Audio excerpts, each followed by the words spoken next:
nangyayari dito? Anong ginawa nyo? Hindi kami ang gumawa! Tama! Basag na yan ang matagpuan namin! Nedy, halika rito. Bakit po, Ginoo?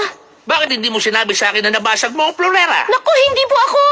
Ikaw lang ang pwedeng pumasok sa loob ng kwarto ng hari para maglinis, kaya siguradong ikaw. Ah! Ang florera ko! Sinong gumawa niyan? Si Nedy. Ikaw! Naku, hindi po ako kamahalan, pangako! Palagay ko, hindi si Nedy ang gumawa niyan. Sigurado akong siya. Sino pa bang gagawa niyan? Doña Zad, Shazman, siguro naman matutulungan niyo kaming sagutin yan. Huh? Sino? Kami? Maupo kayo. Merong isang kwento na nais kong marinig niyong dalawa. Pero paano yung florera? Tungkol ito sa isang florera. Ito ay tungkol sa isang bata na hindi maganda ang grado sa paaralan. Mababa na naman ang nakuha mong grado sa kasaysayan? Sino ba kasing may gusto na nangyari sa nakaraan? Mas gusto ko mangyayari sa inaharap! Nanghihinayang kami para sa'yo, Nadim. Alam ko na. At malamang yan din ang mangyayari sa parusa ko. Hay nako! Mali ka sa akala mo. Dahil di ka muna pwedeng lumabas. Ano? Narinig mo ako? Di ba ang sabi mo gusto mo makita ang hinaharap? Pwes, dito muna sa loob ng bahay ang hinaharap mo. Hanggat dito mataas ang grado mo. Pero ama, bukas po ang araw ng karnabal. Nandun pa mga kaibigan ko. At nandito ka naman sa bahay, nag-aaral. Mali naman yata yan. Tama ako, no? Teka, bakit naman po ganun? Tapos si Ashana pwedeng pumunta? Yun ay dahil mataas naman ang nakukuha niyang grado. Tama! Huwag ka mag-alala, Nadim. Titingnan ko na lang ang mga taktang aralin mo pag uwi ko galing karnabal. Alam mo, iba ka talaga. Yan ang tamang pag-uugali. Kung ganon, ayos na. Bukas magiging masaya tayong lahat sa pagpunta sa karnabal. Pero, maliban sa'yo. Kinabukasan, nagsimula ng maglakbay ang pamilya papunta sa karnabal, habang si Nadim ay naiwan sa bahay para mag-aral. Nakakainis na kasaysayan. Kasalanan mo tong lahat eh.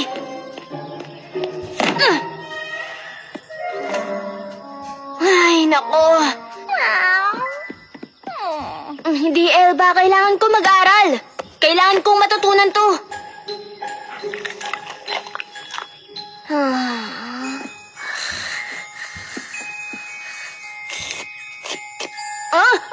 Ano ba yan? Walang kwenta! Ayoko na! Sinuway ni Nadim ang mga magulang niya at nagpa siyang pumunta sa karnabal.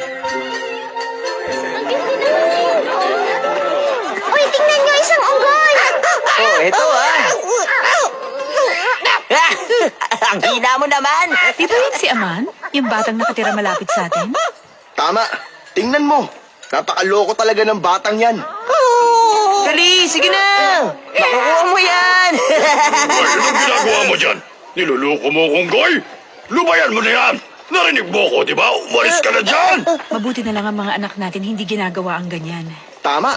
Alam ko namang hindi masasangkot sa gulong mga anak natin. Uy, Nadim! Manonood kami ng palabas sa mga taga-Arabia para makita ko paano dumura ang kamelyo! Ayos! Tara, unahan tayo! Bilis! Ang saya talaga rito, hindi ba, Ama? Tama ka.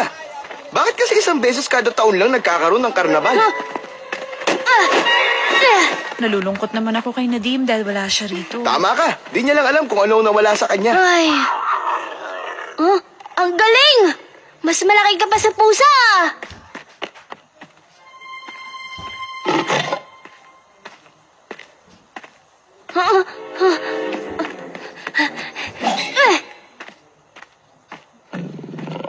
O, eto, nagugutom ka ba? Hep, ang bagal mo! O, eto, subukan mo ulit! Hep! Mintis na naman! Nangyayari dito? Sinabi ko na sa iyong lubayan mo ang mga alaga ko! Humanda ka dahil makakatikim ka na sa akin ngayon! Ah, talaga? Tignan natin! Teka! Yung pinto na ko nila! Hindi! Paano namamalik mo? Wag! Naku! Wag! Naku! Bitawan mo yan!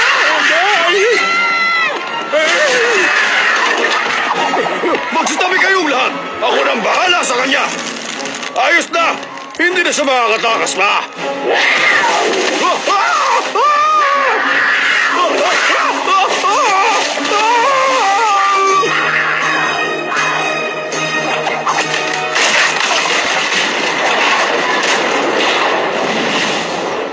Grabe talagang nangyari, Nadim. Nasira ang karnabal dahil kay Aman. Para sa kaalaman ng lahat, nararapat lang para sa batang yun ang parusang binigay sa kanya. Paano niyo nalamang siya? Baka inosente si Aman. Teka, ano bang sinasabi mo diyang bata ka? Ikinuwento na ni Zoldar kung paano pinakawalan ni Aman yung hayop. Baka naman, nagsisinungaling si Zoldar. Baka hindi yun ang totoong nangyari. Ano namang nasasabi yan, Nadim? Eh, wala ka naman dun. Tama po. Wala ako ron. Hindi ko nakita ang totoong nangyari. Buti pa, huwag na natin pag-usapan yan. Nako, pagod na ako. Gabi na masyado. Matutulog na ako. Sige po.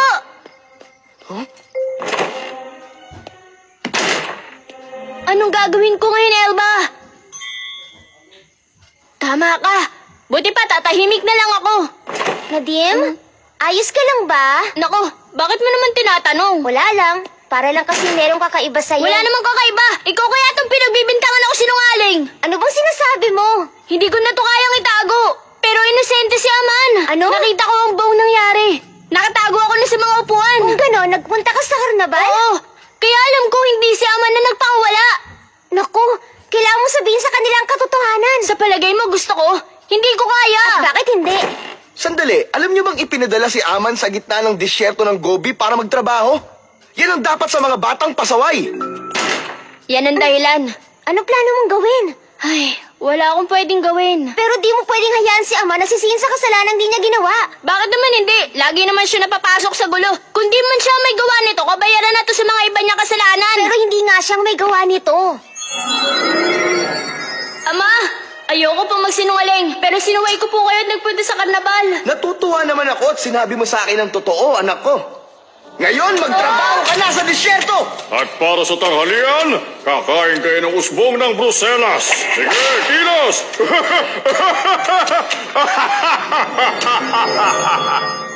Katapusan na ni Aman. Nung sumunod na araw, dumating ang alagad ng batas para dakpin si Aman. Sumama ka na, bata! Pero, hindi ako may gawa nun! Siguro naman masaya ka na ngayon, Nadim. Paparusahan ng isang inosenteng bata ng dahil sa'yo. Tama. Ano namang magagawa ko? Yan ang batas. Ang anak ko! Ina! Halika na! Sakay ka na, bata! Ha! Ngayon, magbabayad ka na! Ano ba yan? Sige na!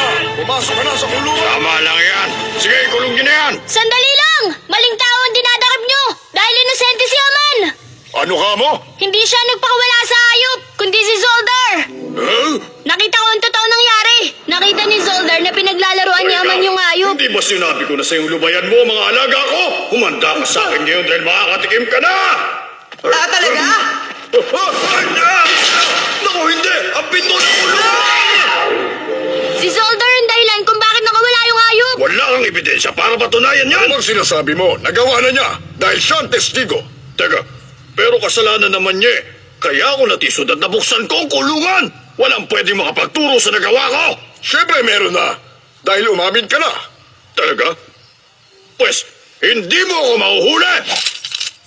Siyempre kaya ko. Ako ang alagad ng batas at nakatayo na ako sa tabi mo.